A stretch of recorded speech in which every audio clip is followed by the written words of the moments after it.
지금 이 순간 호르무즈 해협 위로 이란 드론이 날아다니고 있습니다. 사우디 정유시설엔 미사일이 날아들었고 UAE 아부다비도 뚫렸죠. 한국 원유의 70%가 지나는 바로 그 길목이에요. 근데 이 혼란의 뿌리를 따라가면요. 20년간 8경원 쏟아붓고도 실패한 나라가 나옵니다. 바로 미국이죠. 세계 최강 대국은 왜 중동에서 무릎 꿇었을까요? 그리고 그 실패가 왜 지금 여러분 주유소 가격표를 위협하는 걸까요? 석유 패권 전쟁의 실체, 함께 파헤쳐 보도록 하겠습니다. 여러분 주유소 가격표 자주 보시죠? 리터당 1,800원 넘어가면 한숨이 절로 나옵니다. 근데 이 숫자가 저 멀리 사막에서 터지는 폭탄이랑 연결돼 있다는 거 알고 계셨어요? 중동에서 전쟁이 터지면 기름값이 뜁니다. 기름값 뛰면 물류비 오르죠. 물류비 오르면 마트 진열대 위 모든 게 덩달아 올라요. 라면 한 봉지, 계란 한 판까지 전부요. 결국 저 먼 나라 폭격이 내 장바구니를 털어가는 구조인 거죠. 미국도 이 연결고리를 누구보다 잘 알았습니다. 그래서 중동에 천문학적인 돈을 쏟아부었어요. 이라크, 아프간 크고 작은 군사작전들 20년간 들어간 돈만 약 6조 달러입니다. 우리 돈으로 8천조 원이에요. 서울시 1년 예산의 200배가 훌쩍 넘는 규모죠. 근데 미국의 전략은 단순했습니다. 나쁜 독재자 하나만 잡으면 끝난다고 봤어요. 사담 후세인 제거하면 이라크가 민주화될 거다. 빈 라덴 죽이면 테러가 사라질 거다. 이른바 참수 작전이었죠. 머리만 자르면 몸통이 쓰러진다는 논리였습니다. 자, 결과는 어땠을까요? 사담 후세인 교수염 당했습니다. 그럼 이라크가 민주주의 국가가 됐냐? 아니에요. IS라는 더 잔인한 괴물이 그 자리를 꿰찼죠. 빈 라덴도 사살됐습니다. 테러 사라졌냐? 역시 아니에요. 알카에다 지부들이 오히려 아프리카와 중동 전역으로 뻗어나갔습니다. 머리를 잘랐는데 몸통이 안 쓰러진 거예요. 오히려 잘린 자리에서 새 머리가 돋아났죠. 그리스 신화의 히드라 아시죠? 하나 베면 둘이 자라나는 그 괴물이요. 딱 그 꼴이 난 겁니다. 대체 왜 이런 일이 벌어졌을까요? 미국이 뭔가 놓친 게 있었던 거죠. 중동은 서구랑 완전히 다른 세계였거든요. 미국이 들고 간 민주주의라는 처방전, 이 땅에선 전혀 안 먹혔습니다. 2021년 8월 기억나시죠? 미군이 아프간에서 철수합니다. 20년간 공들여 훈련시킨 아프간 정부군 단 열흘 만에 와르르 무너졌어요. 탈레반이 카불로 입성하는 그 장면 말입니다. 공항 활주로에서 이륙하는 수송기에 매달리다 떨어지는 사람들. 그 처참한 광경이 미국 패권의 민낯이었죠. 8원 쏟아붓고 미국이 얻은 게 뭘까요? 중동을 바꾸기는커녕 오히려 자기 한계만 전 세계에 까발린 꼴이 됐습니다. 그렇다면 질문이 바뀌어야 해요. 왜 이 땅은 미국 방식을 끝까지 거부했을까? 그 답은 중동이라는 세계의 뿌리 깊은 DNA에 숨어 있습니다. 여러분, 이란 국기 보신 적 있으시죠? 초록, 빨강. 이 세 가지 색으로 이루어져 있어요. 근데 여기서 빨간색이 뭘 뜻하는지 아시나요? 바로 순교입니다. 국기에 순교를 새겨넣은 나라예요. 이것만 봐도 이 땅이 얼마나 다른 세계인지 감이 오시죠? 서구는 정교 분리를 이뤘습니다. 종교랑 정치를 나눴다는 뜻이에요. 교회는 교회고 국가는 국가죠. 일요일에 예배 드려도 월요일 출근하면 그건 별개의 영역입니다. 근데 중동은 달라요. 삶 자체가 종교거든요. 정치도, 경제도, 일상도 전부 이슬람이라는 하나의 틀 안에서 돌아갑니다. 이란을 볼까요? 이란의 최고 권력자는 대통령이 아닙니다. 최고 지도자라는 자리가 따로 있어요. 지금은 아야톨라 하메네이죠. 이 사람이 종교 지도자이면서 동시에 군 통수권자고 사법부 수장이고 국가 모든 중요 결정을 내려요. 대통령은 그 아래서 실무나 보는 겁니다. 이 체제에서 핵심은 뭐냐? 죽음의 의미가 달라진다는 거예요. 서구에서 죽음은 끝이잖아요. 피해야 할 것이죠. 근데 이란에서 신앙을 위한 죽음은 끝이 아니라 시작이에요. 순교자는 천국에서 영원한 보상을 받는다고 믿으니까요. 이 믿음이 미국의 계산을 송두리째 무너뜨렸습니다. 미국은 압도적 화력으로 위협하면 상대가 굴복할 거라 봤어요. 근데 죽음을 안 무서워하는 상대한테 화력이 무슨 소용이에요. 오히려 순교자 늘어날수록 저항 명분만 세지는 거죠. 이라크 전쟁 때 보면요. 미군이 저격수한테 죽은 숫자보다 도로변 급조 폭발물에 당한 숫자가 더 많았어요. 그 폭탄 설치한 사람들 상당수가 자기도 같이 죽을 줄 알면서 그 일을 했거든요. 미국은 이런 적을 처음 만난 겁니다. 그리고 또 하나, 국경선 문제가 있어요. 지금 중동 국경선 누가 그었는지 아시나요? 중동 사람들이 아닙니다. 100년 전 영국이랑 프랑스가 자로 쓱쓱 그어놓은 선이에요. 1916년 사이크스-피코 협정이라고 하죠. 오스만 제국 무너진 뒤에 땅 나눠 먹으려고 맺은 비밀 조약이었습니다. 문제는 이 선이 민족이나 종교를 전혀 안 고려했다는 거예요. 같은 부족이 서로 다른 나라로 찢어지고 원수지간인 종파가 한 나라 안에 뒤섞였죠. 이라크 안에 시아파, 수니파, 쿠르드족이 같이 있는 이유가 이거예요. 애초에 한 나라로 묶일 수 없는 사람들을 억지로 묶어놓은 겁니다. 그러니 중동에서 국가에 대한 충성이 약할 수밖에요. 대신 종교랑 부족에 대한 충성은 강하죠. 미국이 세워준 정부, 현지인 눈엔 점령군이 만들어준 꼭두각시일 뿐이었습니다. 미국은 건물을 지었어요. 의회 만들고 선거도 치렀죠. 근데 그 안에 채울 정신은 이식 못했습니다. 껍데기만 민주주의였지 속은 여전히 종파랑 부족 논리로 굴러갔어요. 이게 중동이란 땅의 DNA입니다. 서구 문법이 안 통하는 세계죠. 미국은 이 땅의 언어를 이해 못한 채 자기 언어만 강요했고 결국 실패했습니다. 그러면 미국은 대체 왜 그렇게까지 집착했을까요? 단순히 테러와의 전쟁 때문이었을까? 아니에요. 그 뒤엔 훨씬 더 거대한 게임이 있었습니다. 여러분, 달러가 왜 기축통화인지 생각해 보신 적 있으시죠? 미국 경제가 세서? 물론 그것도 있습니다. 근데 진짜 비밀은 다른 데 있어요. 바로 석유입니다. 1971년 미국이 근본 위제를 폐지해요. 그 전까진 달러가 금이랑 연결돼 있었거든요. 35달러 들고 가면 금일 온스로 바꿔줬죠. 근데 베트남 전쟁 비용 감당이 안 되니까 미국이 이 약속을 깨버립니다. 더 이상 달러를 금으로 안 바꿔주겠다고 선언한 거예요. 그러면 달러 가치가 어떻게 될까요? 종이 쪼가리로 전락할 수 있잖아요. 미국 입장에선 새로운 닻이 필요했죠. 그래서 찾은 게 석유였습니다. 1974년 미국이 사우디아라비아랑 비밀협정을 맺어요. 내용은 심플했죠. 사우디는 석유 팔 때 오직 달러로만 결제를 받는다. 대신 미국은 사우디 왕가 안전을 보장한다. 이게 바로 페트로달러 체제의 시작이에요. 사우디가 세계 최대 산유국이었잖아요. 사우디가 달러만 받으면 다른 산유국들도 따라올 수밖에 없죠. 결국 전 세계에서 석유 사려면 달러가 필요하게 됩니다. 석유는 산업의 피니까요. 모든 나라가 달러를 쌓아둬야 했어요. 이게 미국한테 뭘 줬냐? 미국은 달러를 찍어낼 수 있잖아요. 다른 나라들은 수출해서 달러 벌어야 하는데 미국은 인쇄기만 돌리면 되는 거죠. 쉽게 말해서 종이 찍어서 전 세계 물건 사는 구조예요. 이걸 기축통화 특권이라고 부릅니다. 자, 이제 왜 미국이 중동에 집착하는지 보이시죠?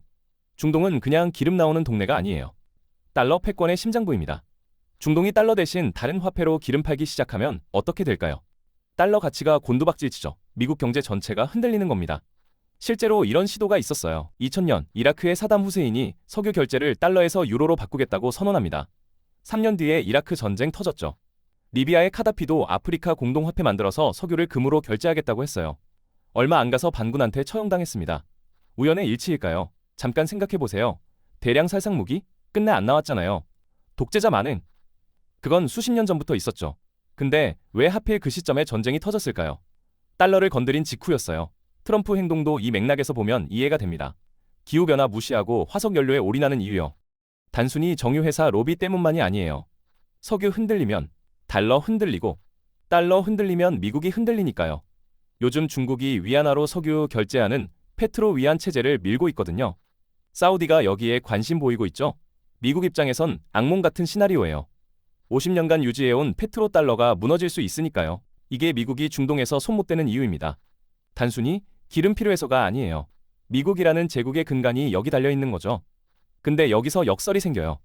미국은 중동을 지켜야 하는데 정작 중동은 미국을 점점 밀어내고 있습니다. 2022년 7월 바이든 미국 대통령이 사우디를 방문해요. 목적은 석유 증산 요청이었죠. 러시아 우크라이나 전쟁 터지면서 유가가 치솟고 있었으니까요. 바이든이 무함마드 빈 살만 왕세자를 만났습니다. 근데 사진 보면 분위기가 심상치 않아요. 악수 대신 주먹 인사를 나눴거든요. 미국 대통령이 찾아갔는데 반응이 싸늘했죠. 왜 이런 일이 벌어졌을까요? 역사를 좀 되돌려봐야 해요. 2018년 사우디 언론인 카슈꾸지가 터키 이스탄불 사우디 영사관에서 살해됩니다. 미국 정보기관은 암살 배후에 빈 살만 왕세자가 있다고 결론 내렸죠. 바이든은 대선 후보 시절에 사우디를 국제사회의 왕따로 만들겠다고 공언했었어요. 그랬던 바이든이 고개 숙이고 사우디 찾아간 겁니다. 근데 사우디는 증산 요청을 딱 잘랐어요. 오히려 몇 달 뒤 OPEC가 대규모 감산을 결정하죠. 미국 요청을 정면으로 씹은 거예요. 이건 단순한 외교적 삐걱거림이 아닙니다. 50년? 동맹에 금이 가고 있다는 신호죠. 사우디 입장에서 미국이 정말 믿을 만한 파트너냐? 9년 9월 사우디 최대 정유시설 아람코가 드론 공격을 받아요. 세계 원유 생산량의 5%가 하루아침에 멈췄습니다. 공격 주체는 예멘 후티 반군이었고 이란이 배후라는 게 정설이에요. 근데 미국이 뭘 했냐? 군사보복 없었어요. 트럼프 대통령이 트윗 몇 개 올린 게 전부였죠. 사우디 입장에선 배신감 느꼈을 겁니다. 우리가 달러만 받으면서 미국 도왔는데 정작 우리 공격당했을 땐 안 나서네? 2022년엔 UAE 아부다비까지 후티 반군 미사일 맞았어요. 세계 최고 부자 도시도 안전하지 않다는 게 증명된 거죠. 두바이 화려한 스카이라인, 사우디 네옴시티 프로젝트. 이것들이 하루아침에 잿더미 될 수 있다는 공포가 퍼졌습니다. 중동 부국들이 깨달은 거예요. 미국만 믿고 있을 순 없다. 자체 방어력 갖춰야 한다. 근데 미국에서 무기 사려니까 문제가 생기죠. 미국은 무기 팔 때 조건을 붙여요. 인권 상황 개선하라. 민주주의 도입하라. 사우디 왕가 입장에선 내정 간섭이잖아요. 게다가 미국 무기는 비싸요. 납품도 느리고요. 의회 승인 받아야 하니까 정치 상황 따라 딜이 엎어지기도 하죠. 사우디 국방부 관계자 입장에서 보면요. 미국한테 미사일 방어 체계 달라고 했더니 의회에서 몇 년째 심의 중이에요. 인권 이슈 걸려서 언제 승인 날지도 모르죠. 근데 한국은 달랐어요. 계약하자마자 생산 라인 돌리고 납기일 맞춰서 배에 실어 보내주겠다고 하는 거예요. 가격도 미국 시스템의 절반 수준, 성능은 실전에서 검증됐죠. 북한 미사일 수십 년 상대해온 기술력이니까요. 거기다 이것저것 조건도 안 붙여요. 그냥 비즈니스로 접근하는 거죠. 사우디와 UAE가 한국의 청구이 미사일 방어 시스템을 수조 원 규모로 계약한 이유가 여기 있습니다. 미국 패권이 흔들리는 자리에서 한국한테 기회가 열리고 있어요. 물론 이게 마냥 좋은 일인지는 다른 문제입니다. 근데 분명한 건 중동 지형이 바뀌고 있다는 거죠. 그런데 이 변화의 진원지엔 한 나라가 있어요. 드론 날리고 미사일 쏘고 대리 세력 키우는 그 나라, 이란입니다. 아람코 불지른 드론, 아부다비 뚫은 미사일, 전부 이란이 뒤에 있어요. 미국은 이란을 악의 축이라 불렀습니다. 테러 지원국으로 찍고 수십 년간 경제 제재를 때렸죠. 근데 이란은 안 무너졌어요. 오히려 영내 영향력을 계속 키워왔습니다. 인구 9천만, 국토는 한반도의 7배가 넘죠. 중동에서 튀르키예 다음으로 큰 나라예요. 이 덩치가 그냥 버티고 있는 게 아니에요. 적극적으로 판을 흔들고 있거든요. 어떻게 가능했을까요? 이란은 직접 안 싸워요. 대신 대리 세력을 키우죠. 레바논의 헤즈볼라. 이란이 돈이랑 무기를 줍니다. 이스라엘 북부 국경 위협하는 무장 조직이에요. 예멘의 후티 반군. 사우디랑 UAE 공격하는 세력이죠. 이란 지원 없으면 존재할 수 없는 집단이에요. 이라크의 시아파 민병대, 시리아의 아사드 정권까지. 이란을 중심으로 중동 전역에 네트워크가 깔려 있어요. 이걸 저항의 축이라고 불러요. 미국이 이란 지도부 제거해봤자 이 네트워크는 안 사라집니다. 오히려 순교자 생기면 저항 명분만 더 강해지거든요. 2020년 1월 미국이 이란 혁명수비대 쿠드스군 사령관 솔레이마니를 드론으로 암살해요. 이란에서 가장 영향력 있는 군 지도자였죠. 미국은 이걸로 이란의 해외 공작 능력이 꺾일 거라 기대했습니다. 결과요? 솔레이마니 장례식에 수백만 명이 모였어요. 그는 순교자가 됐죠. 이란 내 강경파 입지는 오히려 세졌습니다. 이란은 핵 프로그램도 가속화했어요. 2015년 핵 합의에서 트럼프가 일방 탈퇴한 뒤로 우라늄 농축 수준을 계속 올렸죠. 무기급 농축에 점점 가까워지고 있습니다. 이스라엘은 존재적 위협으로 봐요. 이란 핵시설 선제 공격 가능성이 계속 나오죠. 만약 그런 일 터지면 어떻게 될까요? 호르무즈 해협이 막혀요. 호르무즈 해협, 가장 좁은 데가 서울에서 수원 거리도 안 돼요.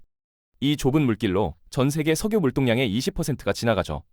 한국 원유 수입의 70%가 이 길 통과합니다. 이란은 이 해협 막을 능력 있어요. 길에 뿌리고 소형 고속정으로 유조선 공격하고 지대함 미사일로 위협하면 되죠. 완전히 못 막더라도 보험료만 올라가도 유가는 폭등해요. 중동에서 전면전 터지면 한국 경제도 직격탄 맞습니다. 기름값 뛰면 물가 오르죠. 수출 기업 비용 올라가고 내수는 얼어붙어요. 저 멀리 사만쟁이 우리 경제 발목 잡는 거예요.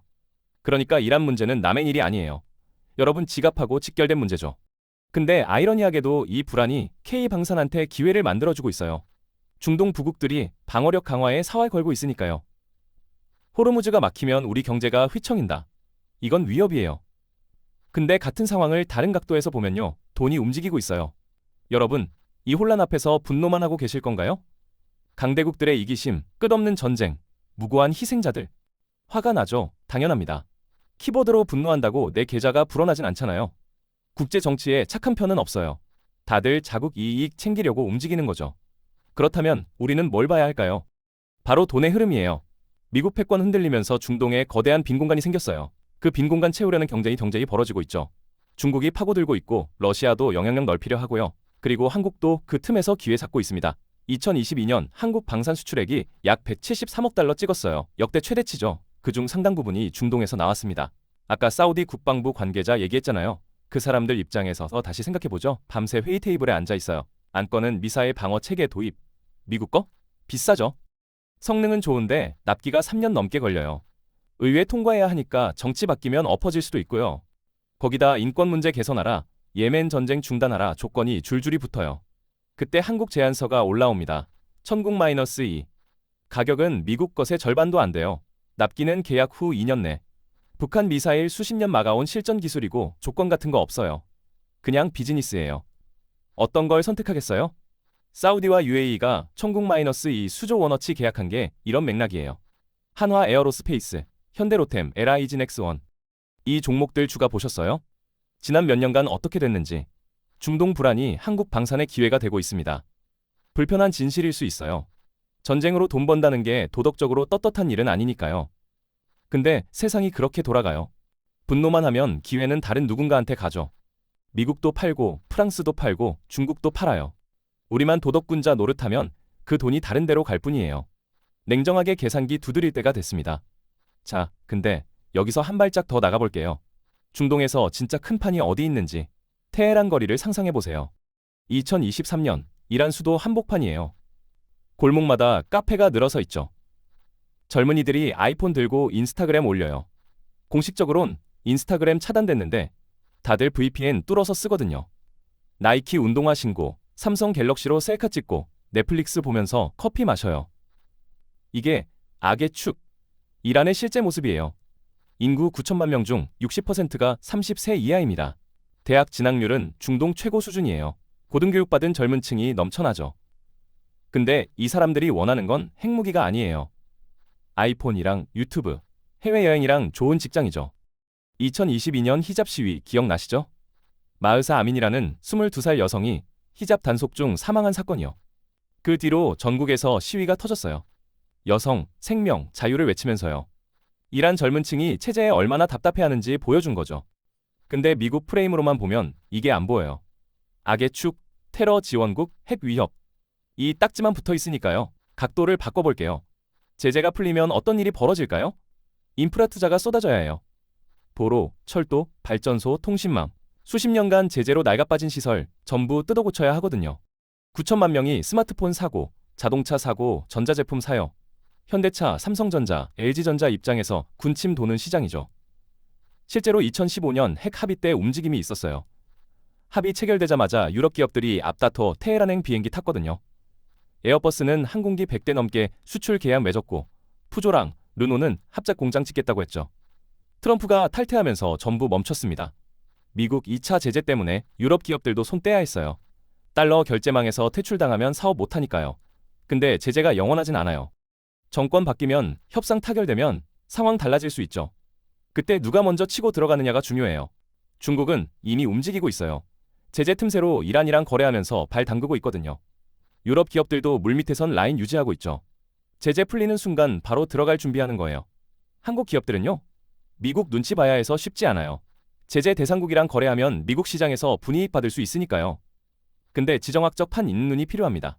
미국이랑 이란 관계 어떻게 될 건지, 중국은 어떤 역할을 할 건지, 이란 내부 젊은 층의 변화 욕구가 언제 터질 건지, 9천만 명의 봉인된 시장, 그 봉인이 풀리는 순간 엄청난 기회가 쏟아져요.